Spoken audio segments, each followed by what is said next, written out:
الحمد لله وحده صلى الله وسلم وبارك على من لا نبي بعده وعلى آله وصحبه وسلم تسليما كثيرا أما بعد. In this session, inshallah, we're going to discuss al-huquq al-mushtarika bayna zawjayn, and the shared responsibilities between the spouses. The shared responsibilities between the spouses. Inshallah.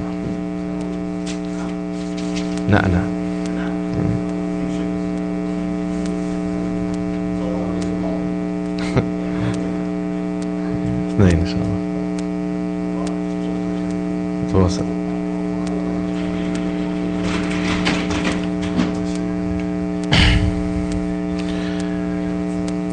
Allah subhanahu wa ta'ala, He said in Surah Al-Baqarah, He said, وَلَا هُنَّ مِثْلُ الَّذِي عَلَيْهِنَّ بِالْمَعْرُوفِ وَلِلرِّجَالِ عَلَيْهِنَّ صَدَقَ daraja. He said that they have due to them the likes of what is binding upon them of ma'ruf, meaning that the women are deserving of rights in the same way that rights are expected from them. The women are deserving of rights. They have istihqaq, and they have here the lamb is the lamb of al-istihqaq, wala hunna, for them, meaning as their right, as their haqq, as their haqq, as their right. They are deserving of that which is similar to what is binding upon them of ma'ruf. Ma'ruf, the ulama, they say, is that which is deemed to be good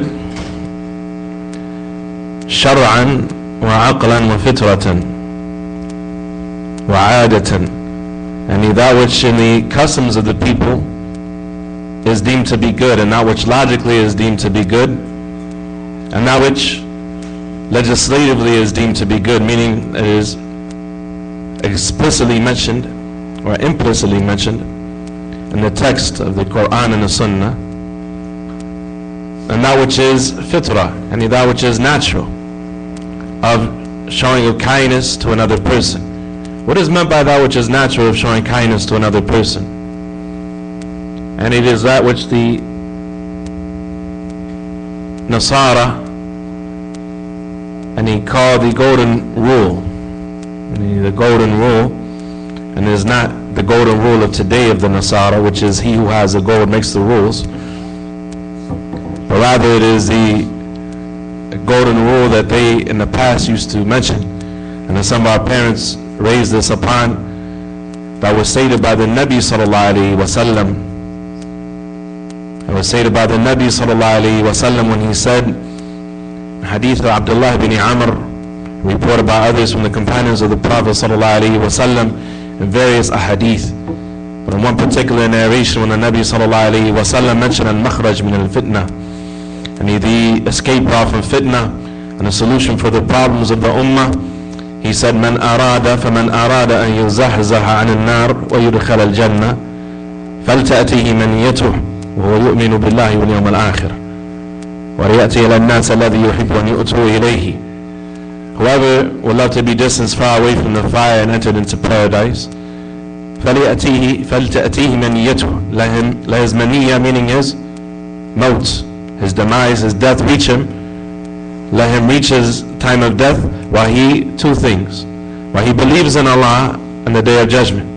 And we know that Iman is not just something in the heart, but it is something that manifests itself in the actions of the heart, the statements of the tongue, and the actions of the limbs. Let him meet his death while he believes in Allah and the Day of Judgment, and let him deal with the people as he would like to be dealt with.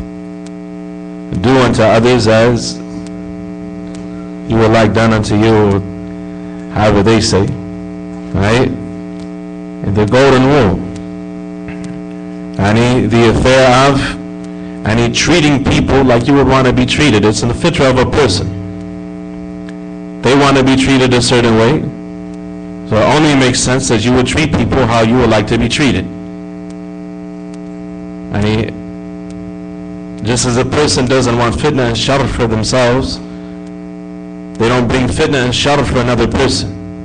Just as a person doesn't want mashaqqa and darar, any difficulty and harm for himself, he doesn't cause al-mashaqqa wa darar, difficulty and harm for someone else. The Nabi sallallahu alayhi wa sallam, he said in authentic narration, he said, Man shaqqa shaqqa Allahu alayhi, wa man shaqqa shaqqa Allahu alayhi, wa man darra adarra Allahu bih. He said, whoever causes difficulty, may Allah make things difficult for him. And whoever causes harm, may Allah harm him. Whoever causes difficulty for another person, Allah subhanahu wa ta'ala make things difficult for him. And whoever harms another person, may Allah harm him. And this is especially important rather, in the affair of al-Mas'uliyyah, any type of responsibility where you have been given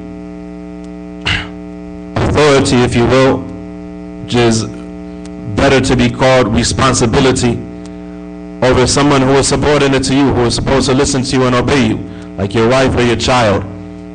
Like your wife or your child. The Nabi sallallahu alayhi wa sallam, he said in the hadith of Aisha, Allahumma man wuliya min amri ummati shay'an fashaqqa alayhim fashquq alayhi, wa man wuliya min amri ummati shay'an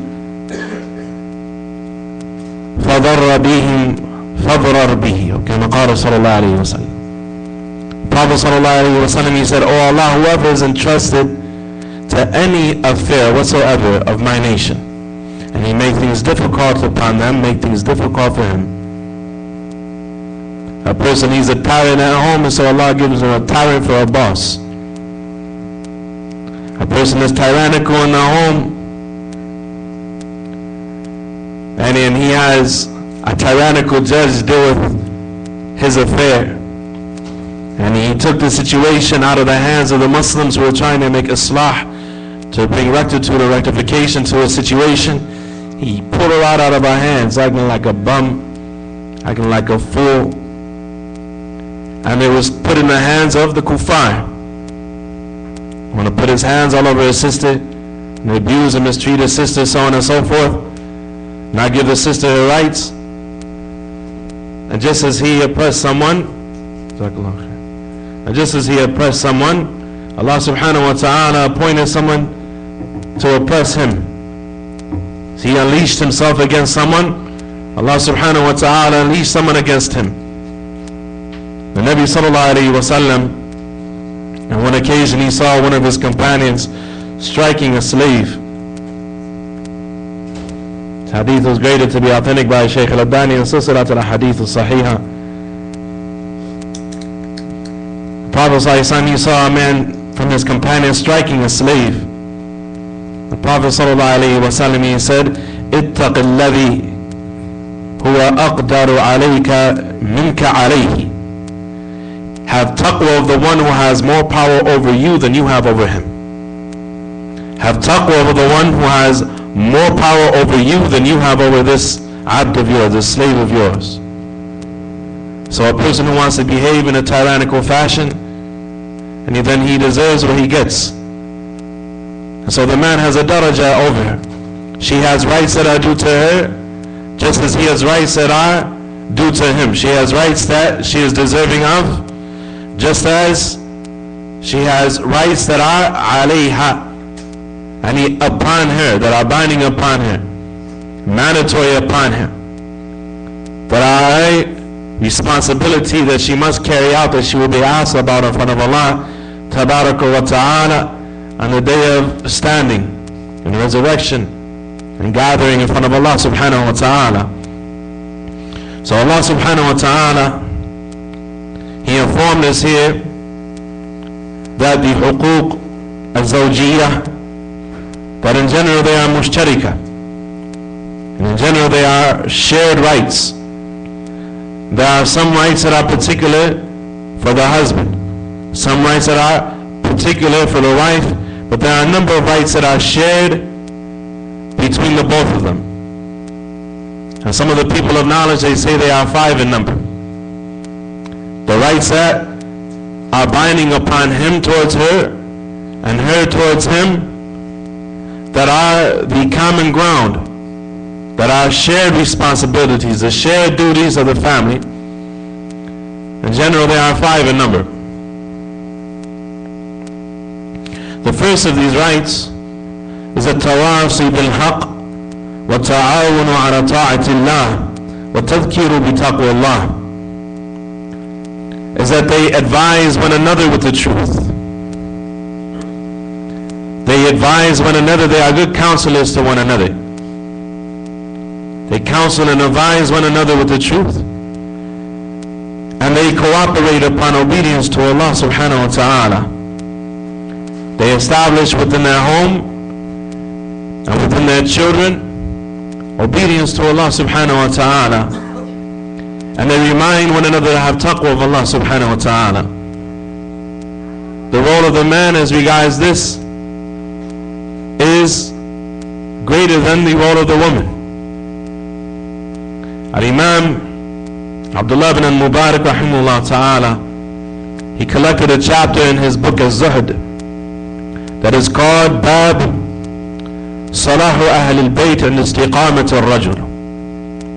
The chapter that the Salah, the rectitude, the correctness of the people of a house, عند استقامة الرجل. It comes by the man of the house being upon istiqamah, meaning being upon the sunnah of the Nabi sallallahu alayhi wa sallam and the sabil al-mu'mineen, upon the path of the believers, which is the manhaj al-salafi, the methodology of the salaf, of the early generations. This is the reality of al-istiqamah, being upon the middle course between ifrat and tafrit, between a tamyi' and al-ghulu, between watering the religion down and going beyond the bounds, between not caring and not understanding the difference between advising for Allah and ordering the good and forbidding the evil and causing fitna and dissension. As a common ground, a methodology of the Salaf in al-Islah and rectification. When we say manhaj, the manhaj al-Salafi, the methodology of the Salaf, the methodology that is upon the way of the Salaf, that no Muslim has an option as regards whether they follow it or not, or implement it or not, and that any person who leaves away from it strays into deviation. What is meant by the manhaj of the Salaf is manhaj al-Islah, the methodology of rectification, the methodology of ordering the good and forbidding the evil, the methodology of a da'wah.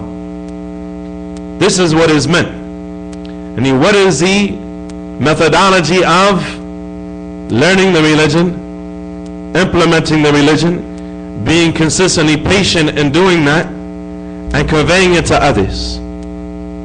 What is their methodology?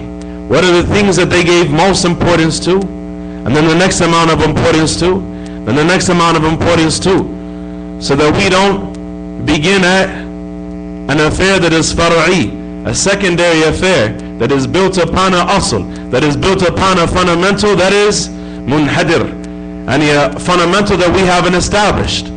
You're building a house upon sand. You're trying to sail a ship upon the shore. That person doesn't have what comes underneath. He's trying to establish an affair, like an affair of good character, or an affair of kindness to Muslims, or kindness to animals. He takes one part of the religion and he makes that his da'wah. Wallahi, we see some brothers, the whole da'wah is politics. Wallahi, we see some brothers that their da'wah, even to the kuffar, is about the jinn. They want to be deep and spooky, want to come with something like nobody else knows. Did you know that there are tribes of jinn that live in the corners of your home? Where did you get that from? There's a tape years ago, it was called An Interview with the Muslim Jinn. Who remembers that tape? A tape means Abtal al-Abatil. A tape was from the most hideous acts of falsehood that was perpetrated in this time. that came originally from a book that was first published in Lebanon about 25 years ago, that was warned against by the Lajnat al-Da'ima, headed by Sheikh Abdulaziz ibn Abdullah ibn Baz, rahimahullah ta'ala, the Sheikh Abdul Razak al-Afifi, at a time when the members were the likes of al-Fawzan, the likes of the Sheikh Abdullah Qudayan, rahmatullahi alayhi, and many of the ulama. They signed the iqrar of the Lajnat al-Da'ima, the tahdhir, the warning against this book.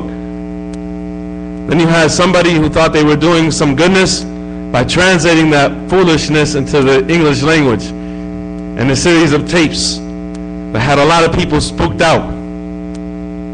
You see some people, their dawah is like that. Their approach to religion is like that. They're always looking for things that are unimplementable, things that don't require them to act, things that don't require them to make any type of change. When you find yourself like that, where your religion is always about somebody else or something that doesn't really require any action from you, doesn't have any true effect upon your heart, doesn't increase you in your love of Allah, your fear of Allah, your hope in the mercy of Allah and His forgiveness, doesn't increase you in your reliance upon Allah subhanahu wa ta'ala, and the likes of these affairs, then know that you are upon maslakun khati, you are upon an erroneous path. You are taking a methodology and approach to your religion that is not the approach of the companions of the Prophet sallallahu alaihi wasallam. That was not the approach of the students of the companions or their students. It was not the approach of the imams of hadith and fiqh, the people of al-kitab wa sunnah. It was not the approach of the early generations, but rather you're freestyling.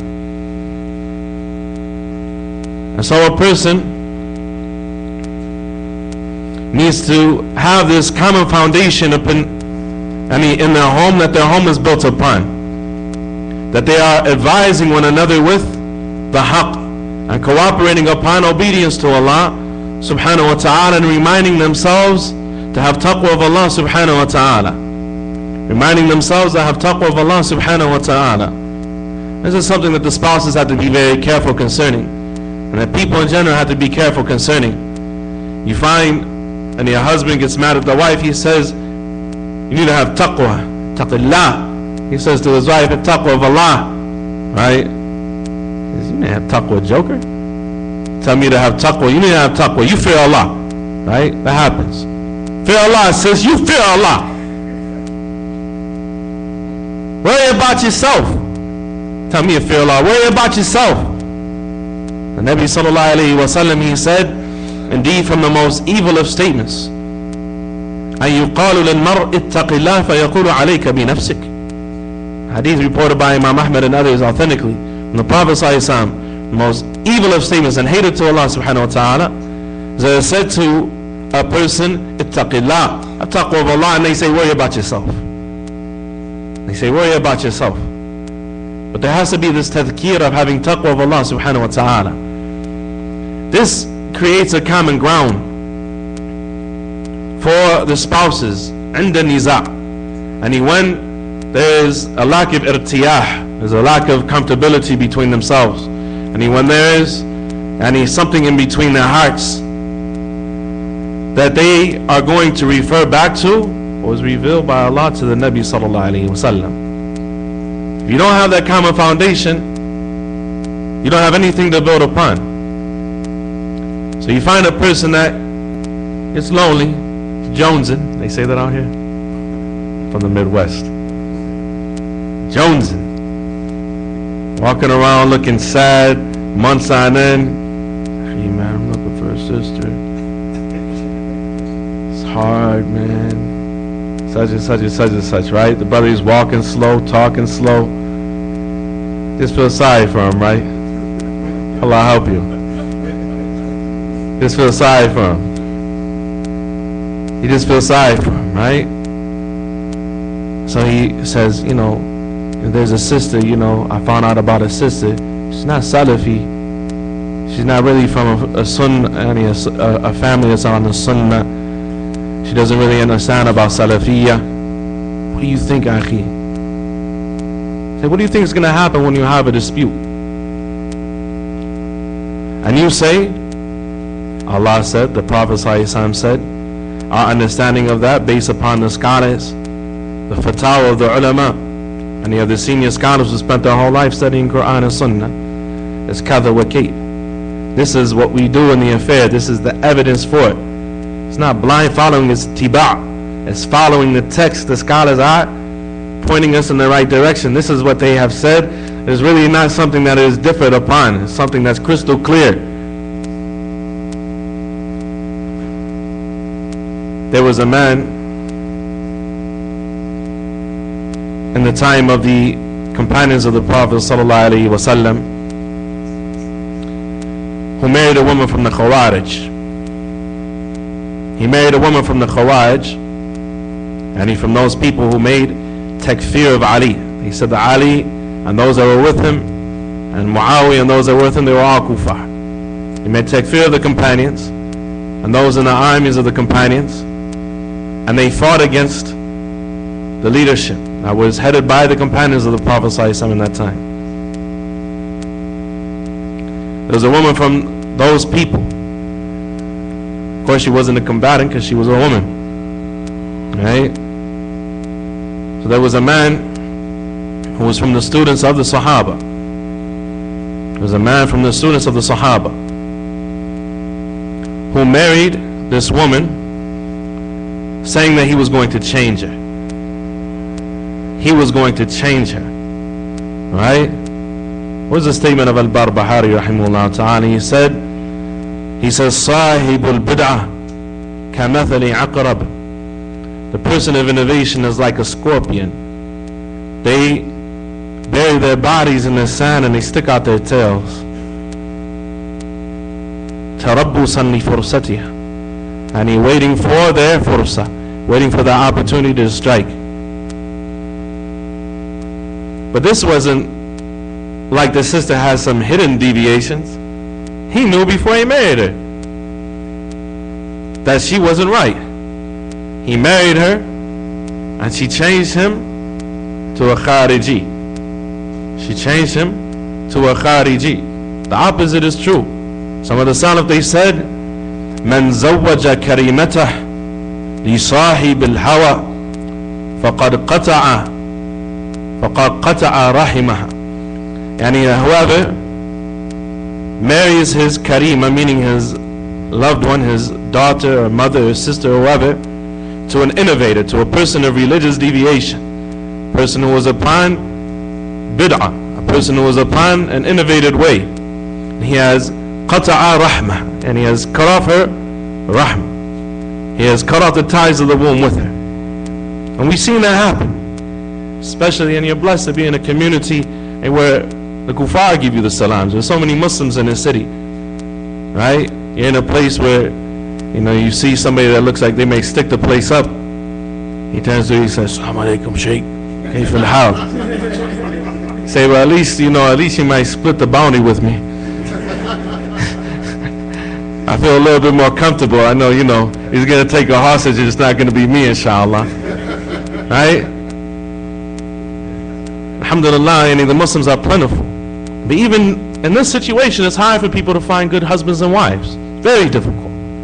Despite the fact that there are thousands and thousands of Muslims in this city. And other communities I've been in, and communities that I grew up in. And you have 5, 10, 15, 20 families at the most trying to hold on. So people, they get desperate. They see a brother, he's in college, he got to JOB, it's like this, it's like that. Marry you to my daughter. Sahibul bid'ah. You know the joker was an innovator, for you married your daughter to him. And the first thing, as soon as there's a dispute, it's like your daughter never existed. He takes your daughter, he moves to another state, you never see your grandchildren, you never talk to your daughter again. That happens. It's a very serious affair. So you have to have a common ground. It has to be a common ground. Especially when there's a dispute. Because when there's a dispute and the woman is upset with her husband and her shaitan tells her to refuse intimacy to her husband. She has intimacy with her husband because she loves Allah. And as Ibn Qayyim rahimahullah ta'ala, he said, whoever doesn't find pleasure in their obedience, then let them hold themselves to be suspect. And when that happens, Allah causes her to be pleased. Solution to their problems. Broke the ice. Right? When he put his dapper clothes on, made himself look nice for his wife, he said, man, I'm surprised the sister's still talking to me after what I said to her this morning.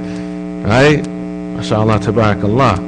Goes and puts that nice, the stuff that he put in the closet for the Eid, you know, the ring on, himself made himself look nice.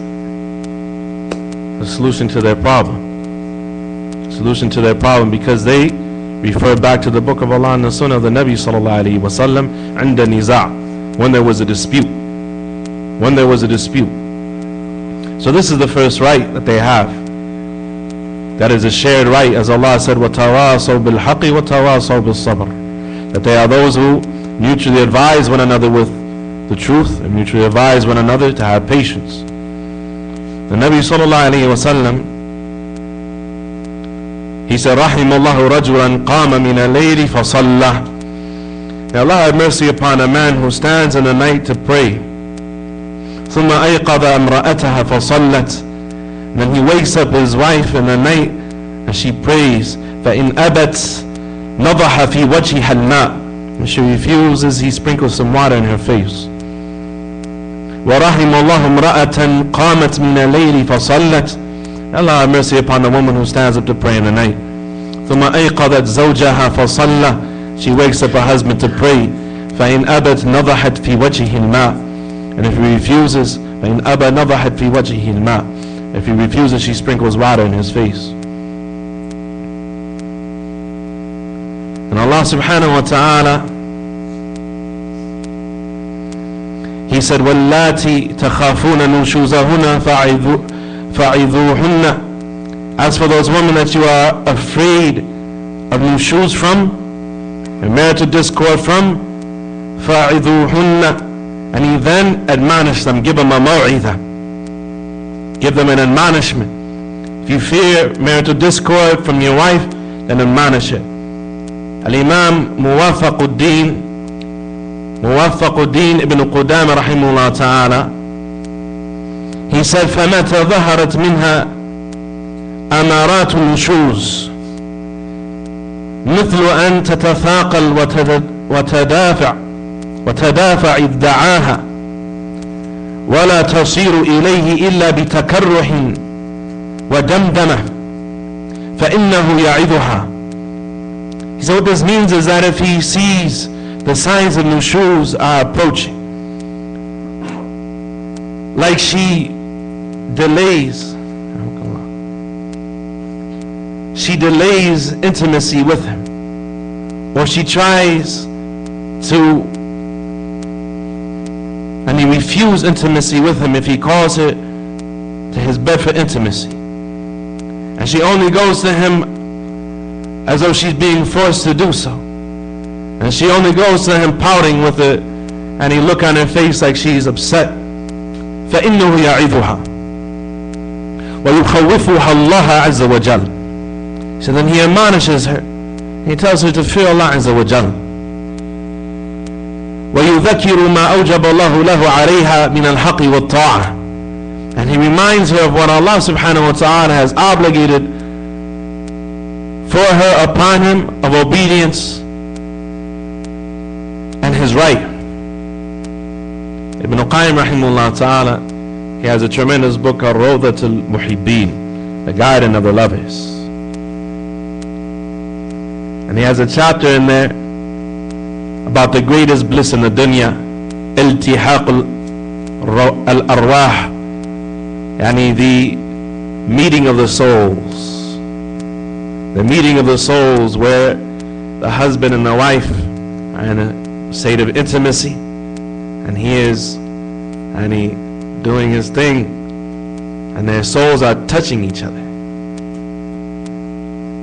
He says this is with the woman that is halal for him, and his wife. He said this is the greatest ladha in the dunya from the things of the dunya. Is the greatest pleasure in the dunya from the things of the dunya.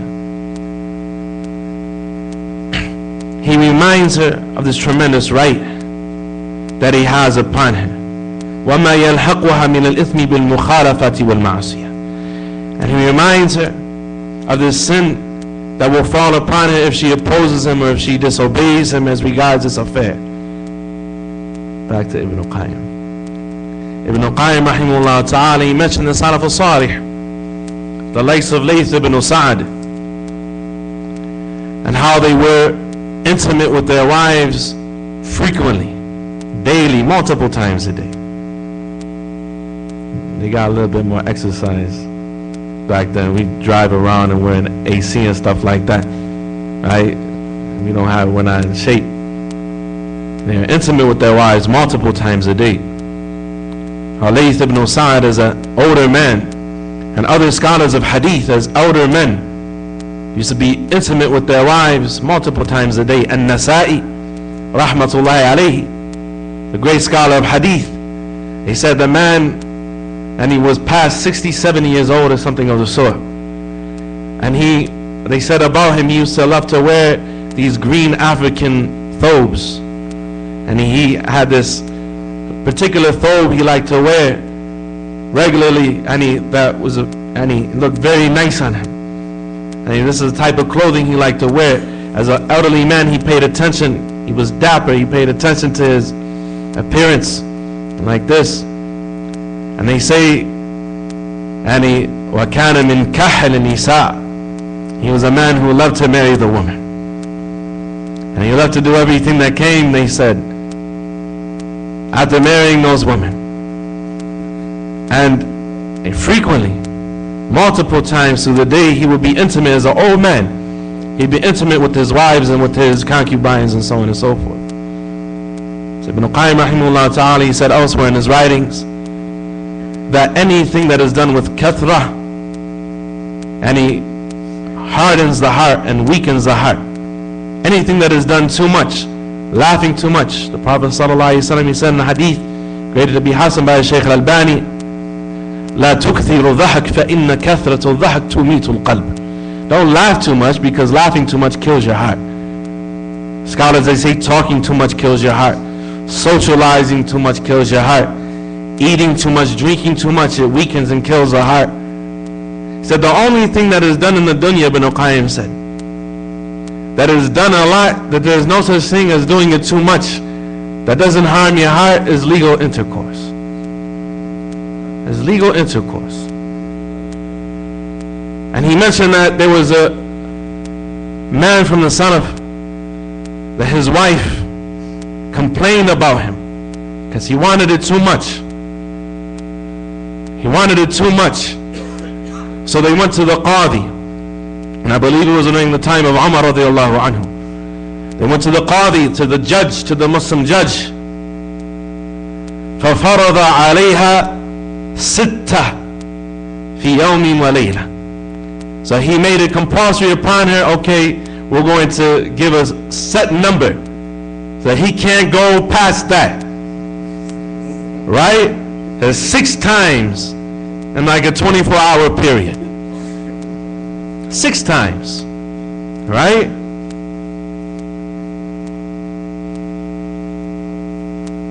And so there's no such thing, and he has a person per se wanting it too much like that. And some of the sisters, and they feel when their husband wants intimacy, so on and so forth, and that they're being inconsiderate, and the person should try to be intelligent.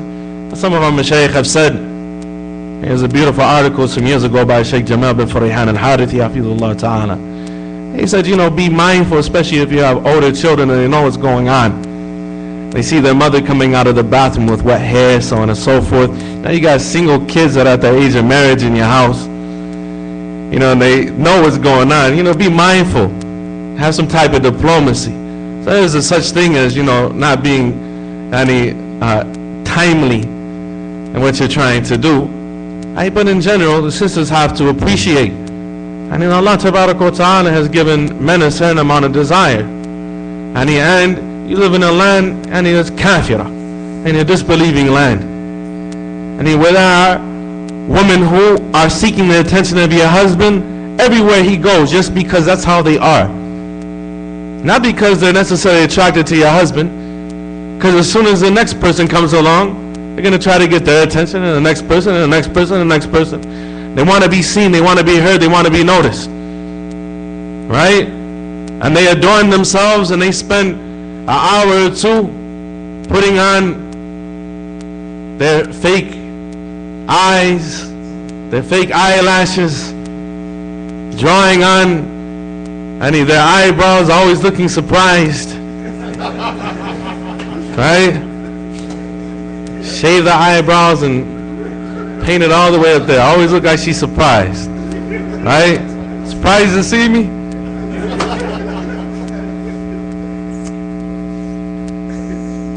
Adorning yourself, perfuming herself.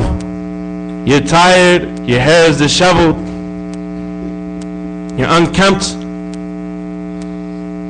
you're not keeping yourself up. There's somebody who wants the attention of your husband. There's somebody who wants the attention of your husband. So a sister has to be mindful of the plots and the games of the shaitan. And she has to make herself available for her husband. And she does that طاعة لربها. She does that out of obedience to Allah subhanahu wa ta'ala. She does that out of obedience to Allah subhanahu wa ta'ala. So he reminds her of this sin that will come about with al-mukhalafa wal-ma'asiyah, and with opposing his desires and disobeying the husband. وَمَا يَسْقُطُ بِذَلِكَ مِنْ حُقُوقِهَا مِنَ النَّفَقَةِ وَالْكِسْوَةِ. And he reminds a woman of what will occur if she doesn't fulfill his rights. The woman doesn't fulfill the rights, and she is nashis. And the woman in the state of nushuz generally doesn't have the right to an-nafaqa wal-kiswa, doesn't have the right to be clothed and spent upon. They say, no money, no honey. Say, no honey, no money. Right? No honey, no money.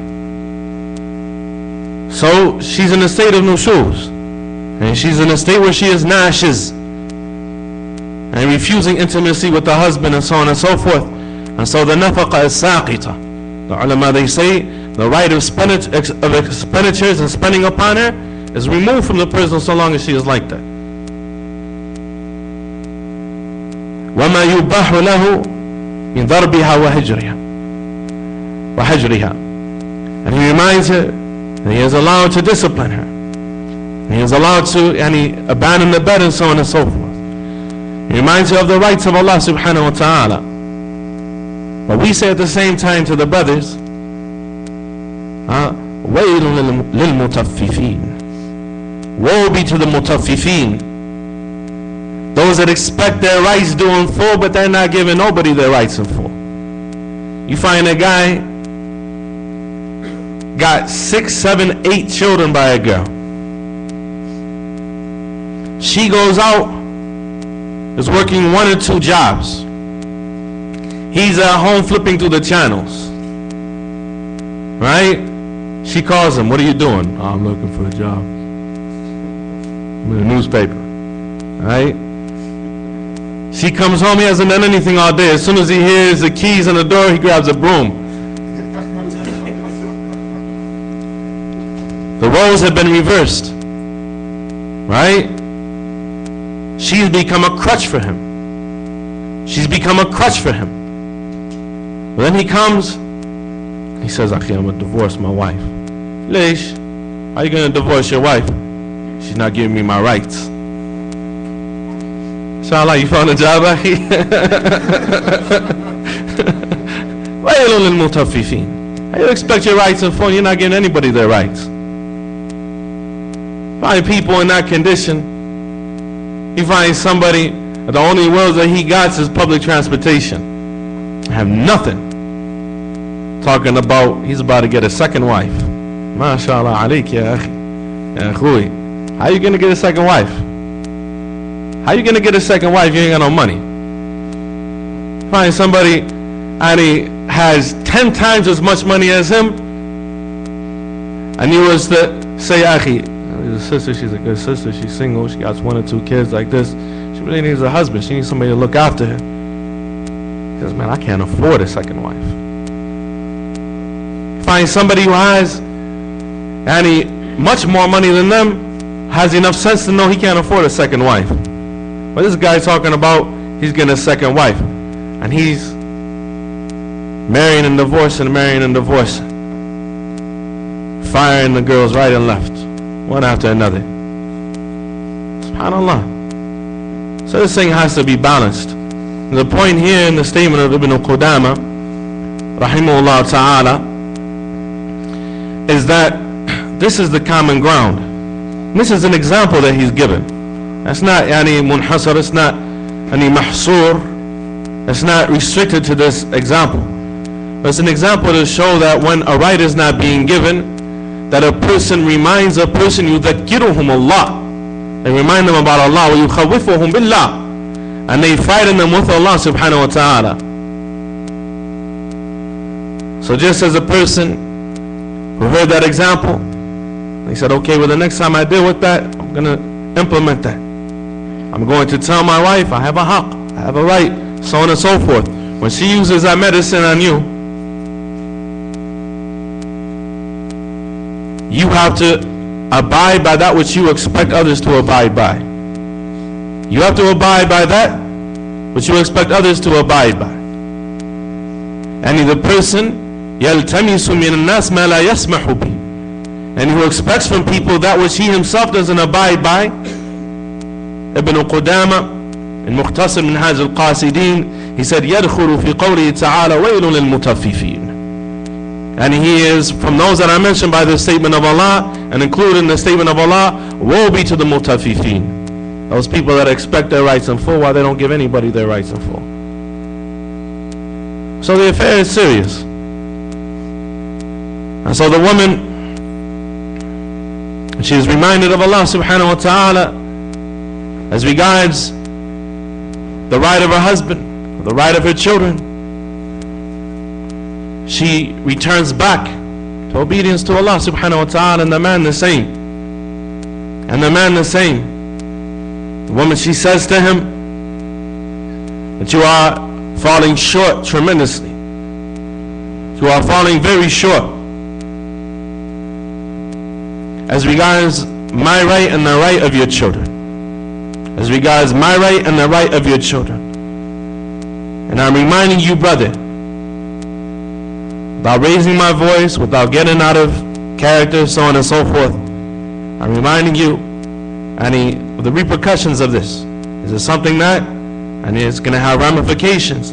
We don't start looking after these children like they need to be looked after. And we see the halka, and all the people being destroyed around us. وَسَعِيدُ مَنْ وُعِدَ بِغَيْرِهِ. The one who is successful is the one who learns a lesson by looking at other people's failures. Other people have failed, have destroyed themselves. And تَمَرَّدُوا عَلَى اللَّهِ تَمَرُّدَ الْبَعِيرَ عَلَى أَهْلِهِ. As the Prophet ﷺ said, they have rebelled against Allah like the rebellion of an animal against its master, an ox against its master. And they have pulled themselves away from the obedience of Allah. They left al-Hisn al-Hasin. They left the fortress that is obedience to Allah. They lost themselves, they lost their children, they lost their grandchildren. People, second, third, fourth generation Muslims,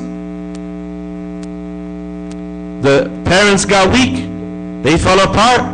Somebody developed a drug habit, somebody developed a problem with women, or these sorts of affairs. The family fell apart. The children, they didn't know any better. They blamed their problems on their religion. Why? Because when the husband and the wife was arguing to justify his stupidity and the behavior he was upon, he wants to quote this and quote that and quote this. There's a hadith and there's a verse, and he's quoting a hadith when it's really a verse, and a verse when it's really hadith, and he's mixing this with that. He doesn't know what he's saying, but the child doesn't know that. The child doesn't know, their parent doesn't know anything about their religion, and they're talking out of ignorance. And so the child, they see what the parent is upon, and they blame their problems upon Islam. And they say the reason that we are in the situation that we're in is Islam. Why do they say that? Because every time their parents argued, they tried to hit each other over the head with their limited understanding of the religion, and to try to use text, يَلُونَ أَعْنَاقُ النُّصُوص, bending the necks of the text to make them mean something they didn't mean, and apply where they didn't apply, and so on and so forth. It's a very serious affair. So if there's not this common ground, and there's nothing to build upon. The second of the 5 mutual responsibilities and rights that are shared between the spouses is تجسيد المودة تجسيد المودة ورحمة في الحياة الزوجية, is to embody love and mercy in marital life, and to make love and mercy something that actually exists, and it's something that is embodied, something that is actualized and implemented. فيجب على كل من الزوجين أن يحمل أكبر قدر من المحبة الخالصة التي ترفع كل واحد منهما ليكون عونا لصاحبه في تفقد أحواله وقضاء حاجته وإعطائه من لسانه ما يحب أن يسمعه منه ونحو ذلك. It is compulsory upon the husband as well as the wife to have the highest level of sincere love for one another. The highest level of sincere love for one another that will compel each of them to aid one another and looking after the affairs of one another and fulfilling the needs of one another and speaking to each other as they would like to be spoke to. And speaking to each other as they would like to be spoke to. كما يحمل كل منهما لصاحبه قدرا من الرحمة يبذلها تجاه الآخر طيلة حياتهما الزوجية. He said, just as each of them is to carry the responsibility of having the highest amount of mercy towards the other that they can muster, so long as they are married to one another. فيوصي بها ويدعو إليها مصداقا لقوله تعالى ثم كان من الذين آمنوا وتواصوا بالصبر وتواصوا بالمرحمة أولئك أصحاب الميمنة. He said, and so they advise one another to be merciful to one another. They advise one another to be merciful to one another and to cool down. The hadith of the 11 women, the hadith of the 11 women that came together, تعاقدنا وتعاهدنا أن لا يكتمن من أمر أزواجهن شيئا, that came together. It's called the hadith of Zara. That came together to say that they wouldn't leave out anything as regards the affairs of their husband, except that they were going to mention amongst themselves. And the one narration, fil jahiliyyah, this occurred in Jahiliyyah. It occurred before Islamic times. So it's not for the sisters to get together now. Say, yeah, my husband's a bum too. One of the women, she said, زوجي لحم جمل غث على رأس جبل وعر. زوجي لحم جمل غث على رأس جبل وعر. Said, my husband is like skinny camel meat on the top of a perilous mountain.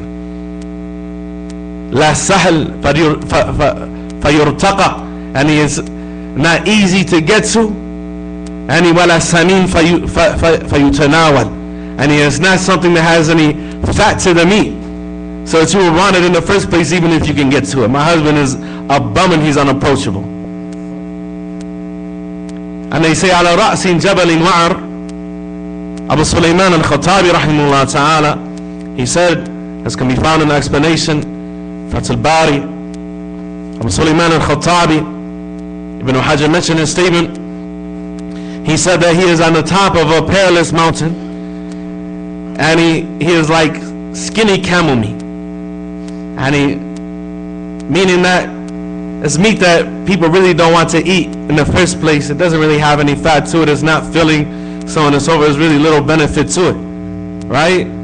So he has no substance to himself to begin with, and then on top of that, Abu Sulaiman al-Khattabi rahimahullah ta'ala, who was Sunni Salafi from the ulama of al-Balagha, from the ulama of eloquence in the Arabic language, and from the scholars of hadith. Abu Sulaiman al-Khattabi rahimahullah ta'ala, he said that this is ishara ila takabburihi alayha. This is the evidence that at the same time that he was a bum, didn't have anything to offer the sister, very little benefit to offer the sister, that he had the nerve to be arrogant. He had the nerve to be arrogant. Ibn Qayyim rahimahullah ta'ala, he said in Al-Fawaid, he said, may Allah have mercy upon him, he said, وَأَصْلُ كُلُّ خُلُقٍ ذَمِيمٍ التَّكَبُّرُ وَدُنُوءِ الْحِمَّةِ. He said the cause of every despicable, hated character trait in the religion, after mentioning that the cause of every beautiful character trait in the religion, the foundation of good character, of makarim and akhlaq, is al-khushu' al-khudu' al-tawadu' wa ulu al-himma, is a person being humble and having high aspirations. A person being humble and having high aspirations. He said like the dirt, like the ground, like the soil that we were created from. It's humble, but everything can grow from it. The trees and so on and so forth, and the precious gems and minerals and so on and so forth are found in it to the end of it. And he is humble, but has a lot of potential. Has a lot of potential, high aspirations. He said just like the nature of shaitan, conversely, in the opposite case, the reverse situation, and he is the opposite of that. And he comes from fire, he was created from fire, the nature of fire, and he is al-ulu. وَتُدَمِّرُ مَا تَحْتَهَا. And it wants to exalt itself over something else while destroying what is underneath it. While destroying what is underneath it. So this is the basis of evil character. Being arrogant, having arrogance, and low aspirations. Person doesn't have anything to offer. He's not of an asset to himself or anyone else. He's a liability. He's a leech. He's a freeloader. In the community, at home, on the job site, if he got a job, he's a freeloader. At the same time, mutakabbir. Person doesn't have anything of the deen, he doesn't have anything of the dunya, he doesn't have anything of knowledge, he doesn't have anything of wealth, he doesn't have anything of integrity, he doesn't have any friends. At the same time, he has the nerve to be arrogant.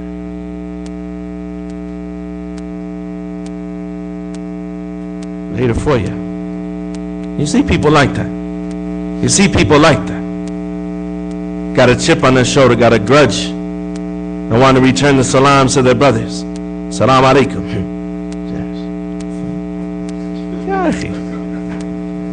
You take your medicine today? Yeah, lay a joker down and read Ayatul Kursi on somebody. Like, come on, man.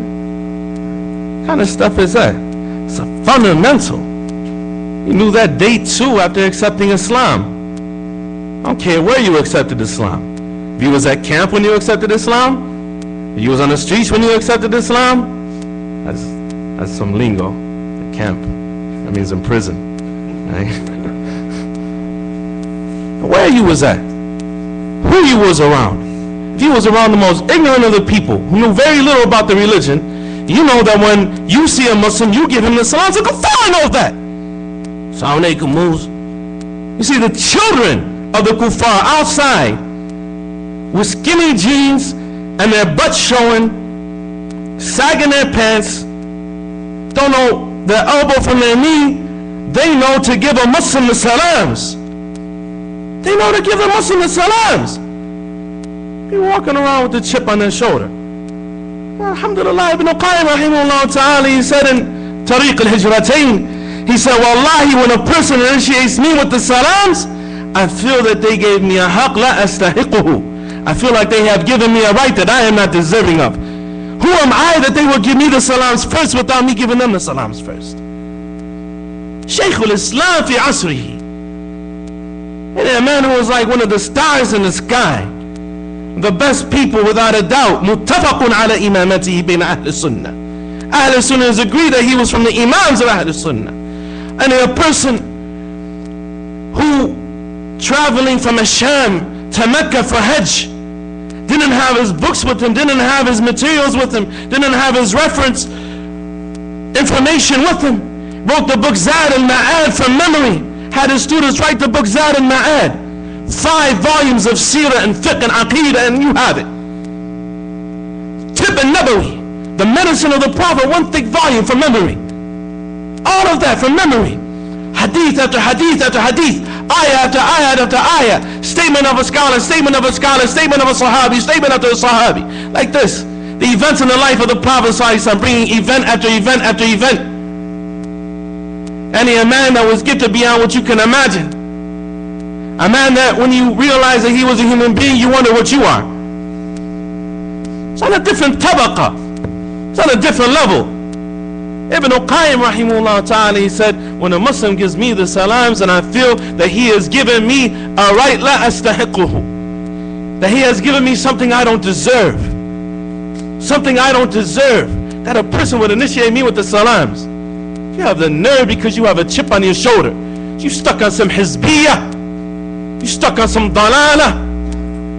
To not return the salams of your brother. And a mubtadi, if they was to walk by you. If a Sufi, a Tablighi, a mubtadi', a Qutubi, a Sururi was to walk past you, a Takfiri was to walk past you. Someone that is at war with the Sunnah, at war with the ulama of the Sunnah. People make takfir of the scholars. Say the scholars are kuffar. Supposed to walk past you, give the salam, alaykum salam, kayf al-hal. But your brother in Salafiyya and Sunnah comes to you and gives you the salams, you don't return the salams. Alhamdulillah, ya akhi. Al-junun funun. And the insanity has all sorts of different types and branches. Right? We dealt with the likes of you before. There's all sorts of crazy people flowing around here. Hasbunallah. Ala kullin.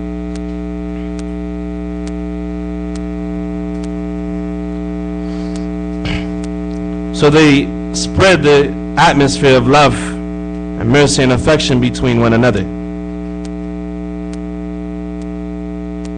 And this love that they have is khalisa. Shaykh Sa'di rahimahullah ta'ala, he said in one of his collections of benefits, that's how scholars used to write books, and sometimes they would just write things and that were a benefit, and maybe it would become a book on that subject, and perhaps they would just have a book, a collection of scattered benefits. That was a thick book by Shaykh Sa'di rahimahullah ta'ala that's been published years ago, and a collection of benefits from a Shaykh Sa'di rahimahullah ta'ala. And from the benefits is an al-bashashatul khalisa, and he is smiling sincerely. Smiling sincerely. Some of the salaf, they used to say about a person, why do you say you love me while your eyes say they hate me? Say, if you're insincere, a person will see right through you. And the lover has to be sincere. And a person, they'll be able to see, and the person who is jaff, a person who is dry, bitter, upset, and he got something in their chest. The wife, she doesn't understand. You come to her in an insincere fashion. You say, yeah, I love you too, baby. Yeah.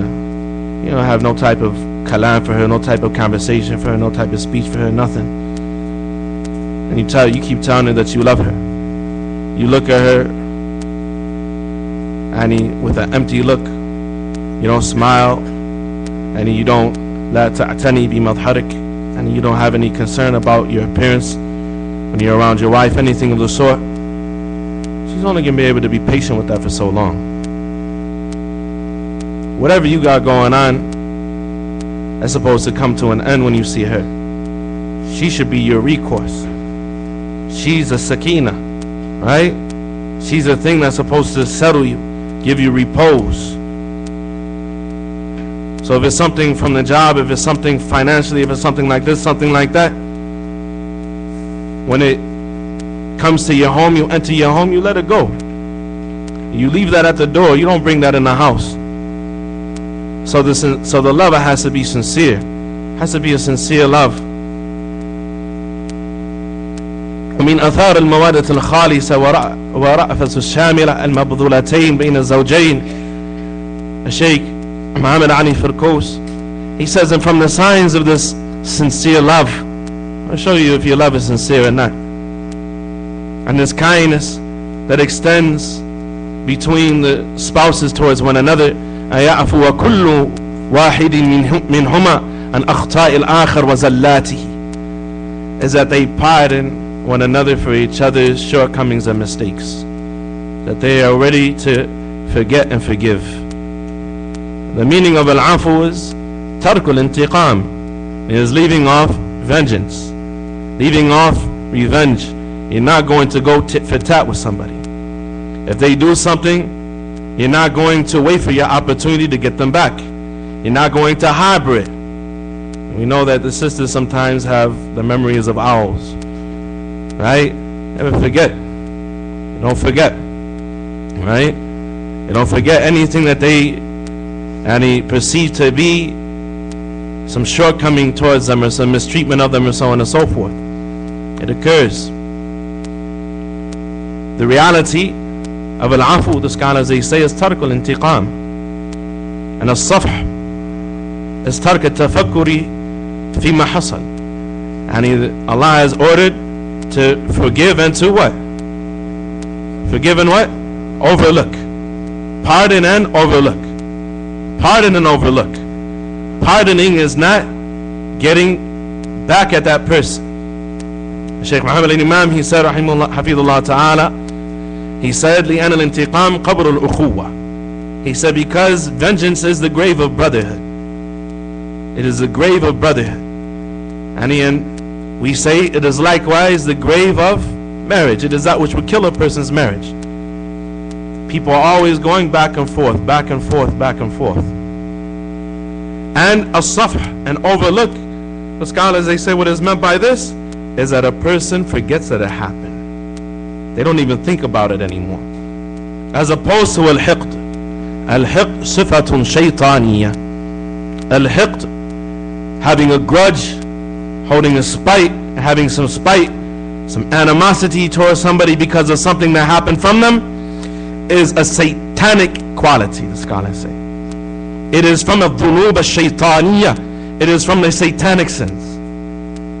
Scholars they qualify sins in 4 categories: animalistic sins, sins that are saba'iyah, the sins that are like the siba', like the predatory animals that come from anger and rage and so on and so forth. The first is connected to a person's lust and desires and filling their stomach and their desires sexually and so on and so forth. The second comes from anger. The third level of sins, it's called al-dhunub al-shaytaniyah, satanic sins, like hasad, like jealousy, like having a spite, like al-makr, like al-shamata, like gloating over the misfortunes of others, like holding a grudge, like plotting against others. Satanic qualities. The qualities of the munafiqun, the qualities of the khawarij, the qualities of those people who destroy their families and destroy their communities. Yudhirun khilaf ma yubtinun. They are showing something that they are not, that is contrary to what they are concealing. They're showing to the people something that is contrary to what is on the inside, to what they are concealing. They are harboring malice. يحبون الخلاف والشر والفتنة يتلذذون بها. And they love fitna, they love khilaf, they love controversy, they love differing. Satanic qualities. You see people like that in the communities. You say you feel sorry for your wives. You're like that with any people that you don't have to interact with. Based on something that may have transpired, in a passing moment. What about somebody you have to deal with every day? What kind of grudge must you have against them? What kind of behavior must you demonstrate towards them? Al-hiqd. Ibn al-Manzur rahimahullah ta'ala, he said in Lisan al-Arab, he said al-hiqd, he said imsakul adawa wa tarabbusu li fursatiha. Al-hiqd, having a grudge, is imsakul adawa, is concealing hostility, concealing animosity, that you are the enemy of another person. وَتَرَبُّصُ لِفُرْسَتِهَا, and waiting for your opportunity to strike. You are concealing the fact that you have hostility and animosity for somebody, and you're waiting for your opportunity to strike. The reality of al-afu wa-safh is that a person not only leaves off going tit for tat, leaves off al-umur al-tafiha, and those things that are unimportant, got a greater aspiration, a greater goal. They know the shaitan is working hard to destroy their family. And inshallah they want to be in the Jannah. When they will be, as comes in a hadith of Ibn Mas'ud, كُلَّمَا أَعْرَضَ عَنْهَا إِرَادَةً يَقُولُ وَاللَّهِ زِدْتِ فِي عَيْنَيَّ 70 ضِعْفًا. That every time a man gets done having intimacy with his wife in the Jannah, and he turns away from her and loses a little bit of interest in being with her. Authentic hadith reported by al-Mundhiri in al-Targhib wa Tarhib. Every time he turns away from her, كُلَّمَا أَعْرَضَ عَنْهَا إِرَادَ in the Jannah. He says, okay, I'm gonna, busy myself with something else in the Jannah now. When he sees her again, he says, Wallahi, you have increased 70 times in my eyes. I feel 70 times stronger about you than what I did before. Perpetually to eternity. His love increases for his wife ilal abad, eternally like that. And that is the sign of a good marriage in this world. As a sign that their marriage is built upon al-Iman. And as Allah Tabaraka wa Ta'ala, He said, Inna ladhina amanu wa aminu salihat sayaj'alu lahum ar-Rahmanu wudda. Those who believe and do righteous deeds, ar-Rahman will place love between them. Ar-Rahman will place love between them. So the longer he is married to his wife, the more he loves her. Why? Allah said, وَلَا تَنْسَأُ الْفَضْلَ بَيْنَكُمْ. Don't forget the fadl, the goodness, the virtue that existed between you. Who is Allah speaking to in this verse? Allah was speaking to a man who ended up divorcing his woman before he consummated. Allah said, don't forget the goodness that existed between you. Meaning still give her something. Don't take the dowry back like this. You have tasamuh. And be easy in dealing with her. Because of the fadl, the goodness that existed between you. And you didn't even consummate. Let alone have children after child, after child, after child, one after another, after another. Woman sweating and bleeding and crying and throwing up, and the littlest thing happens, and he's upset, and his sensitivities have been offended, and he drops her like a bad habit, divorces a sister. Hasbunallah. And the sign of al-mahabbatul khalisa, and of true love, the Shaykh, he said, is the ability to forgive. The ability to forgive. And he mentioned some narrations. From those narrations is a statement of Abu Darda, that he said one day to his wife Darda, he said, إِذَا رَأَيْتِنِي غَضِبْتُ فَرَضِّينِي. He said, when you see me upset, فَرَضِّينِي. And he caused me to become pleased. And he work on making me not angry anymore. He said, وَإِذَا رَأَيْتُكِ غَضْبَةً رَضَّيْتُكِ وَإِلَّا لَمْ نَصْطَحِبْ. He said, and when I see you upset, I'll do the same. I try to do whatever it takes to please you and to restore that love. He said, otherwise we won't be able to cohabitate. Otherwise we won't be able to have companionship. Otherwise we won't be able to stay together. It's common sense.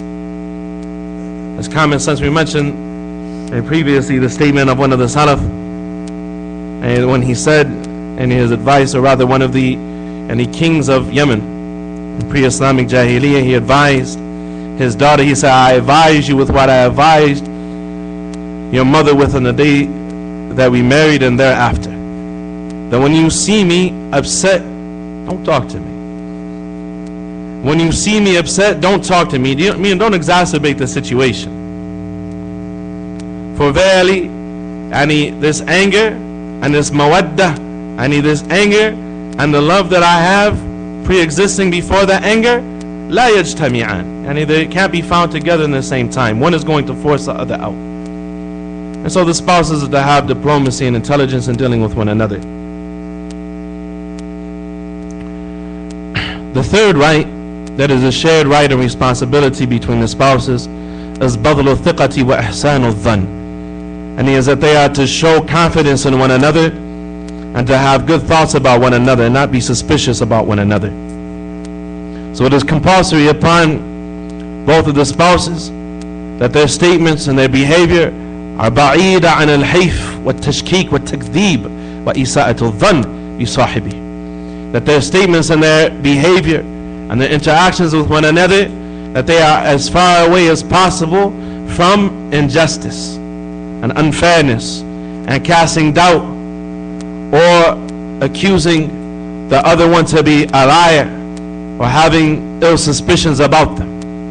Due to the statement of Allah subhanahu wa ta'ala, Ya ayyuhalladhina amanu ijtanibu kathiran min adh-dhann, or you believe, abandon a majority of suspicion, for verily suspicion, some suspicion is ithm. فَإِنَّ بَعْضَ الظَّنِّ إِثْمٌ إِنَّ بَعْضَ الظَّنِّ إِثْمٌ وَلَا تَجَسَّسُوا. Some sin or some suspicion is a sin, وَلَا تَجَسَّسُوا, and do not spy upon one another. Do not spy upon one another. Don't hack your wife's email account and start looking at some archived emails from 2004, 2005, when she was married to some other joker, and she forgot to erase those things, and you want to see how they used to talk to one another, or the stuff that she was into before she was a Muslim. You want to see if you could dig up some old dirt on her. La tajassasu. You're trying to spy on your wife for? You're trying to spy on your wife for? If she's not the type of sister you could trust, you shouldn't have married her. If she's not the type of sister you could trust, you shouldn't have married her. And usually, this is projectionism. You find a person that is like that, and it's like the sariq, and yadhunnu or yattahimu jami' an-nas bis-saraqa, and you find the thief, he believes everybody else is a thief. You find the dishonest person, he thinks everyone else is dishonest, right? You find a person projects their problems upon other people, and if they have something that's going on in them, they project it upon other people. It's a psychological disorder, and it is sajiyatun khabitha. It's a filthy, despicable nature to have, and to be a suspicious person like that. To be a suspicious person like that.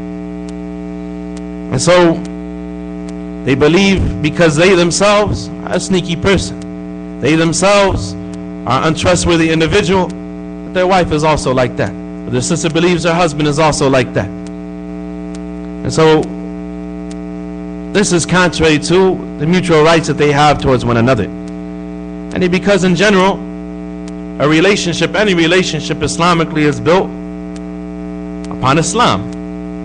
And Islam, Shaykh al-Islam Ibn Taymiyyah rahimahullah ta'ala, he said, Wal-Islam ta'aqud wa ta'ahud. Islam is a mutual social contract between the Muslims. What does that mean? You deal with the person you deal with on the strength that they're a Muslim. The asl of the Muslim is husnul dhan bihi. You have good thoughts about him. The Nabi sallallahu alayhi wa sallam, it's an authentic narration, al-mu'minu ghirrun kareem wal-fajiru khibbun la'im. The mu'min is ghirrun kareem, and the mu'min is ghir, and he is easy to fool, and he has some sadaja to him, he has a degree of naivety to him. He's ghir kareem, and he's foolable, trickable, dupable, kareem. Why? Because he's kareem, because he's a nice guy.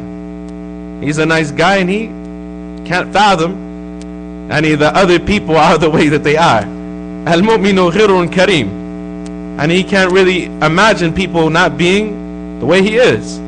Is there any other way to be than a nice guy? Al-mu'minu ghirun kareem wal-fajiru khibbun la'im. And the fajr is khibbun la'im. And the fajr, and he is khib, and he is crafty. He is crafty. It's a statement from Umar. What did Umar say? The Prophet ﷺ, he said, Al-Fajiru khibbun la'im. The Fajr is khib, and he's crafty. And he's likes to hustle people, bamboozle people, so on and so forth. The wicked person, he's crafty and he's la'im, and he's despicable. Umar radiallahu anhu, he said, Lastu bil khibbi wa lal khibbu yakhda'uni. It's a well-known statement. You hear the scholars mention it all the time, and it's written in the books going back for hundreds of years. Umar, he said, I'm not a khib, and I'm not a person who tries to trick people. I'm not somebody trying to hustle people. I'm not somebody trying to fool people. وَلَا الْخِبُّ يَخْدَعُنِي. And nobody who's like that is going to be able to dupe me or trick me. Right? There's another statement from Umar. He said, احْتَرِزُ مِنَ النَّاسِ بِالسُّعْ الظَّنِّ. Ibn Muflih, he brings this narration in al-Adab al-Shar'iyyah. He said, protect yourself from the people by having healthy ill suspicions. Don't be walking around and he's thinking that everybody wants the good for you. And he tathiqu bi kulli ahad. They say the person that just trusts everybody like that, and he's just trusting of everybody, he confides in everybody. Say that person, and they call them Umar, and he la tajariba lah, and he's the inexperienced person, doesn't have any experience, he's immature.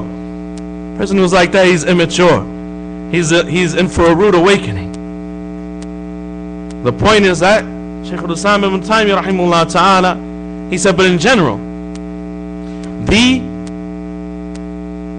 religion is ta'aqud wa ta'ahud, and it is a mutual covenant, a community, a societal covenant. It is a societal contract between the Muslims, meaning you deal with the person you deal with on the strength that they're a Muslim. They're going to deal with you as a Muslim is dealt with, give you the rights that are due to a Muslim. And if there's any izans, we said before, if there's any type of differing or controversy or problem, فَرُدُّوهُ إِلَى اللَّهِ وَالرَّسُولِ. Refer it back to Allah and His Messenger sallallahu alayhi wasallam. Take it back to the text. Take it back to the solution for the problems of humanity. So if this is how Muslims are between one another, and that they have a societal contract between one another, a community contract between one another, that by being a part of the community of believers, there are affairs that they agree upon between themselves that Allah has ordered that are mandatory between them. Huquq mushtarika, shared rights between them, right? And there are affairs that they agree upon that are muharrama, that Allah has forbidden. They are forbidden because Allah has prohibited them. And those things that Allah has ordered them to do, He ordered them to do it because it will benefit them, not because it could ever benefit Allah. And they mutually come together upon this understanding that Islam is built upon this. That Islam is built upon this. That what Allah has ordered is of a good for the individual, the family, and the community. And what Allah has forbidden, and He has forbidden because it harms the individual, the family, and the community. This is the basis of their dealing with one another. It is an unspoken contract that exists between one another because they are dealing with a Muslim. That is any Muslim that you come across. That is how it's supposed to be. That is how Islam is supposed to be. Relationships of people are built upon al-amanat. They are built upon al-thiqa bi anfusihim. They are able to depend upon one another. They are able to trust one another. They are trustworthy as regards the property and the life of one another. Al-Muslim man salim al-Muslimun min lisanihi wa yadihi. And the Muslim is the one that the Muslims are safe from his tongue and from his hand. The Muslims are safe from his tongue and from his hand. And so if there is not a foundation of trust, if you marry somebody who had a history of being sneaky, if you marry somebody that if you were to ask anybody or their mother, Muslim or non-Muslim, about the dude or about this sister, how has she been her whole life? You mentioned the statement of Al-Khattab ibn Mu'alla to his son. The first thing he said in advising his son about the woman to marry, what did he say? He said, look at her usul, look at her roots. فإن الأصول الطيبة تثمر الثمار الطيبة. Because good roots produce good fruits. Look at her roots. Where does she come from? What are her usul? What are her roots? What is her foundation? How is her family? What was the relationship between her and her father, her and her mother, her and her grandmother, her and her grandfather? What is her opinion of men? What was her mother's opinion of men? What is their mentality? And if she was married before, what was the problem that caused her to separate from her previous husband? The sister does the same thing. Do your homework. Right? You marry the dude that was robbing the people in the alleyway, shooting up dope, that stumbled into Islam, really didn't know what he was doing, has been a shyster his entire life. His father was a shyster. All of his uncles were shysters, pimps and hustlers. Never had any substance about himself. And you wonder why he's putting his hands all over you. Because he's still twiggy. Right? He's still the same dude. He just changed his clothes. He didn't learn anything about his religion. He didn't change anything from his character. And he didn't stop beating women. And if you had asked before you married him, somebody would have told you that. Right? Do your homework. Don't take on a dawah project. Don't take on a charity case, brothers and sisters, and then complain to us because you didn't do the blood test.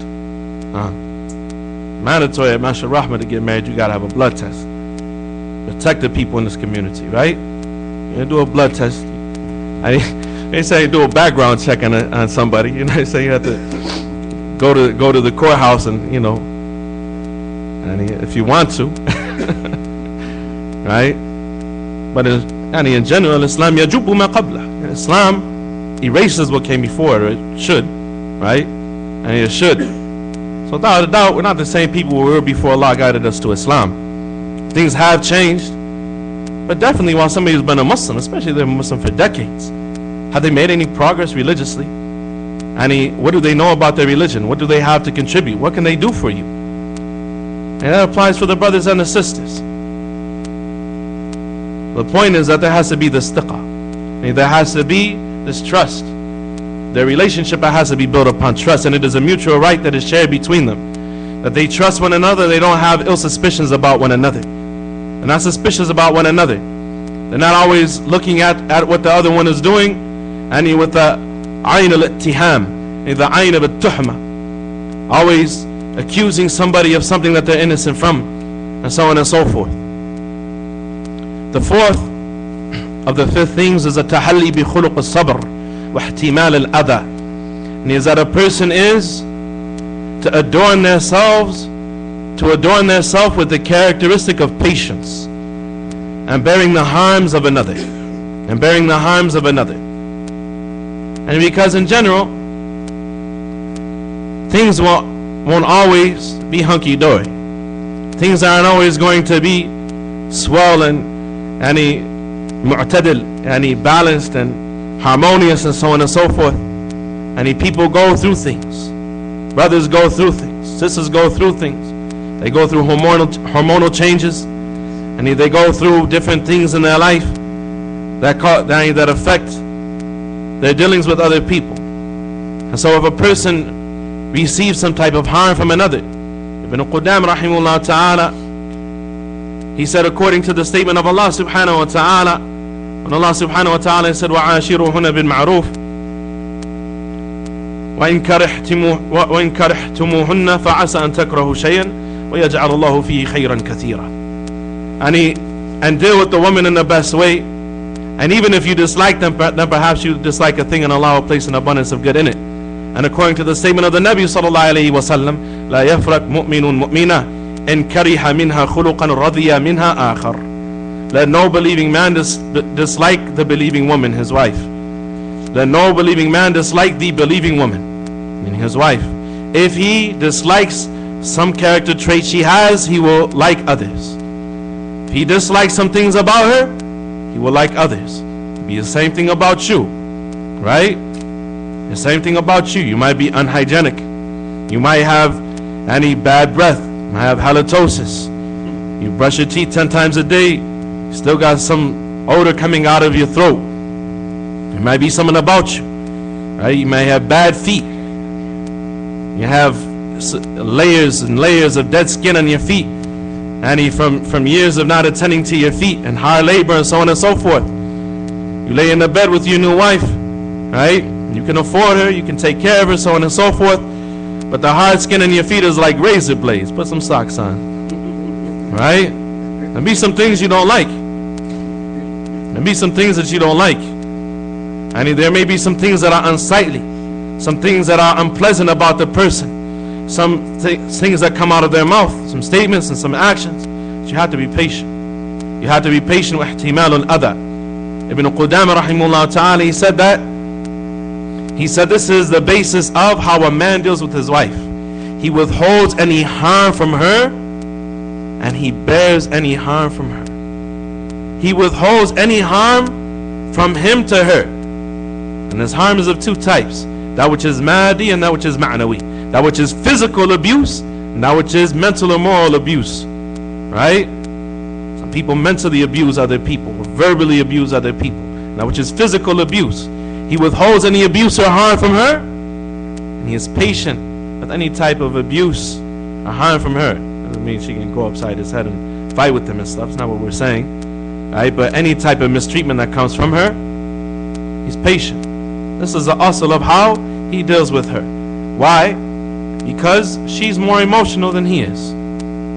We said this in the last sitting. And the woman is more emotional than the man. And the man has more logic than the woman. It doesn't mean that men don't have emotions and the woman don't have logic. But she has more emotions than him. She has to. Because she's the mother bird.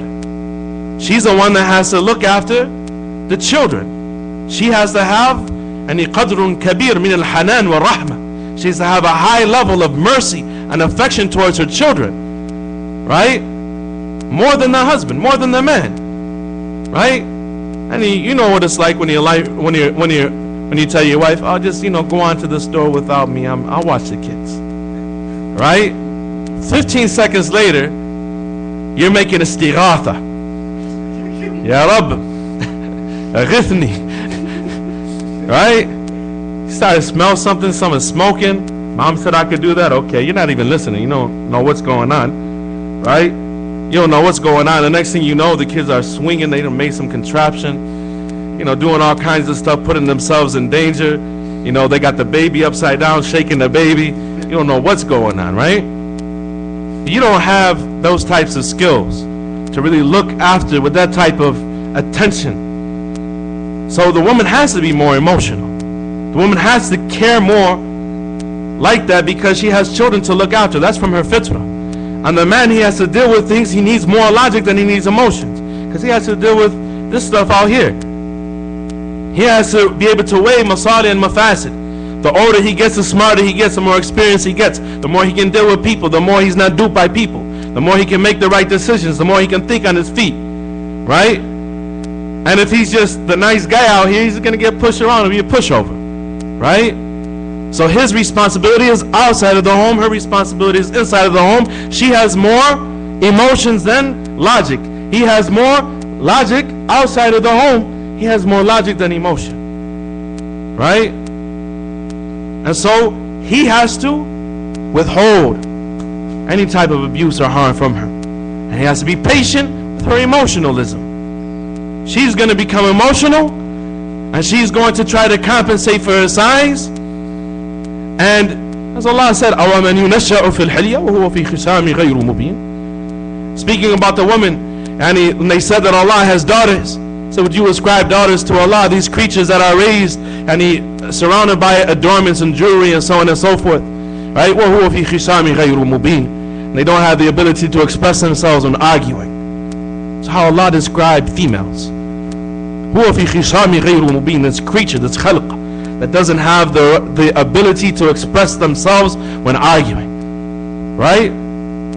So, if they cannot make you feel what they want you to feel with logic, with their words, they're going to resort to emotion. And they're going to compensate for their inability to express themselves, and they're going to say something hurtful. They're going to say something petty. They're going to say something stupid. You say, are you serious? Right? They hit below the belt. How'd you do that? Right? Don't let the shaitan use your tongue and his army to destroy our family. He says, why would you say that? Right? You can't out-emote her. You can't get more emotional than her. And she gets emotional, you get extra emotional. She starts behaving foolishly. And they say that when you argue with the fool, there are two. Right? She starts behaving foolishly.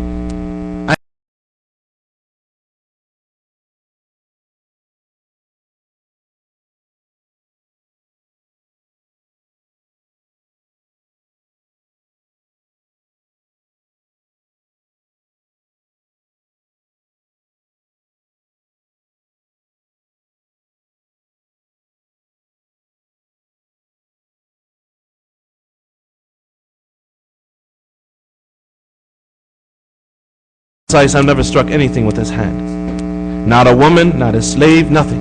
And the Nabi sallallahu alayhi wa sallam never struck anything with his hand. Right? He doesn't fly at the top and knock some sense into her head.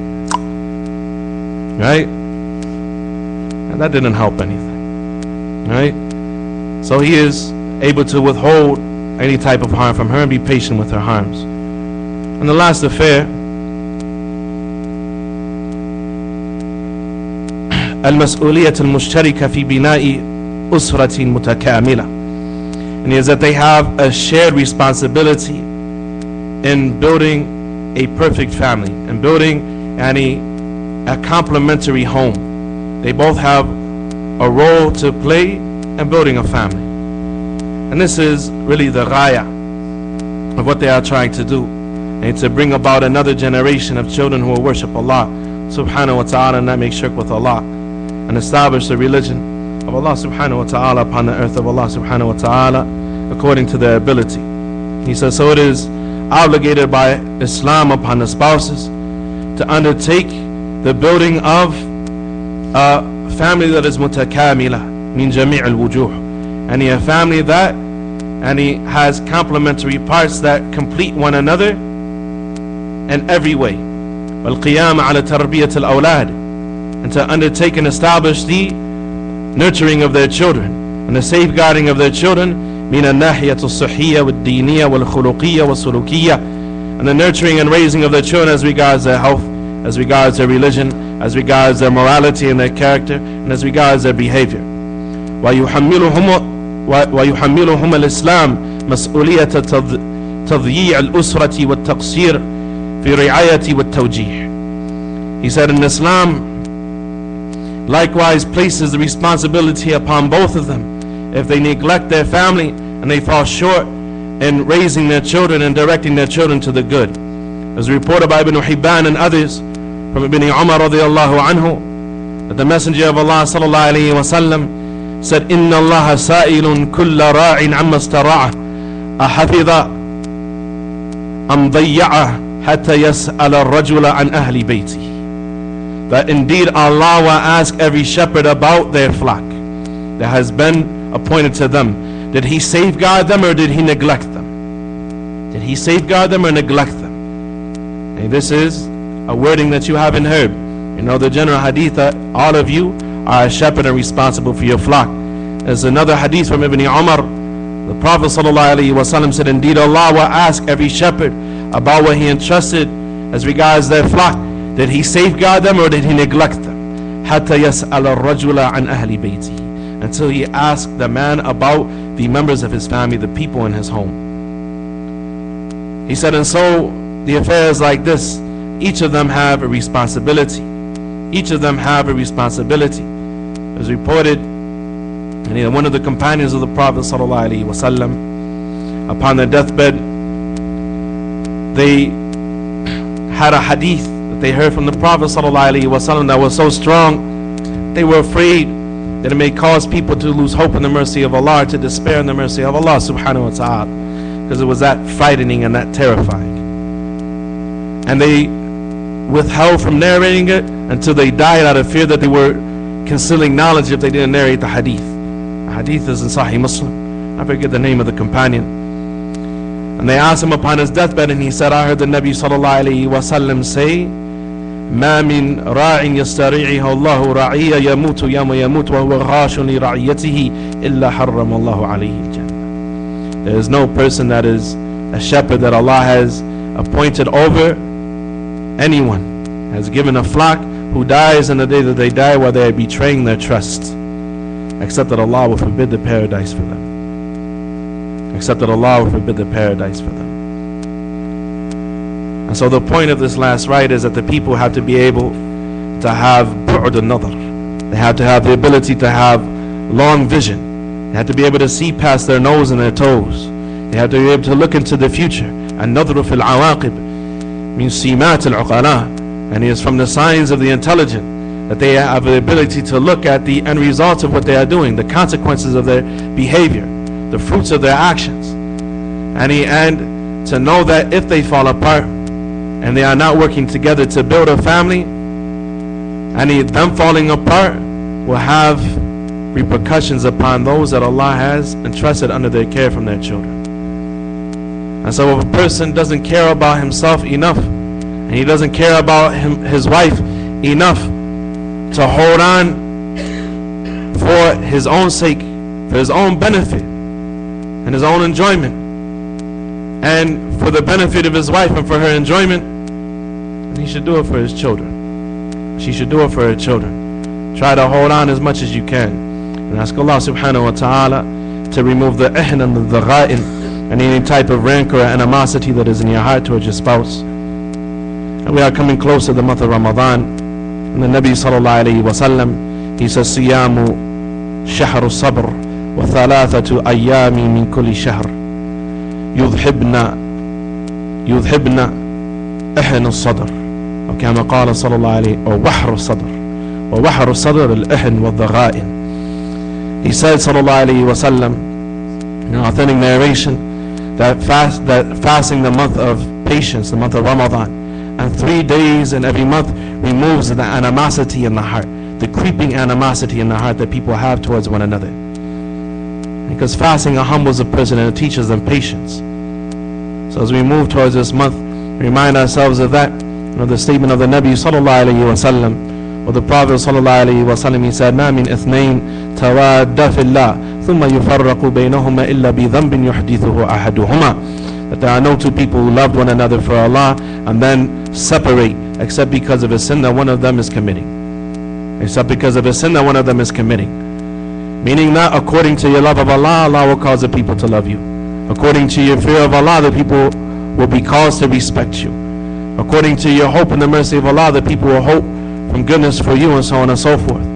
According to how you deal with Allah, Allah will cause the people to deal with you. And so sins and disobediences from the causes of love and respect being removed from a person, and the love and the respect being lifted out of the home from the husband towards his wife, or the wife towards the husband, or any person towards any other person. هذا وصلى الله وسلم وبارك على نبينا محمد وعلى آله وصحبه وسلم. That's short and sweet, right?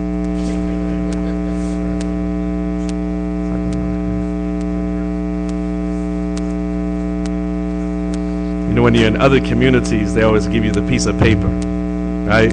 It's 5 minutes. Somebody comes and whispers in the ear, 5 minutes, right? And when you're at home, you can kind of, swim out.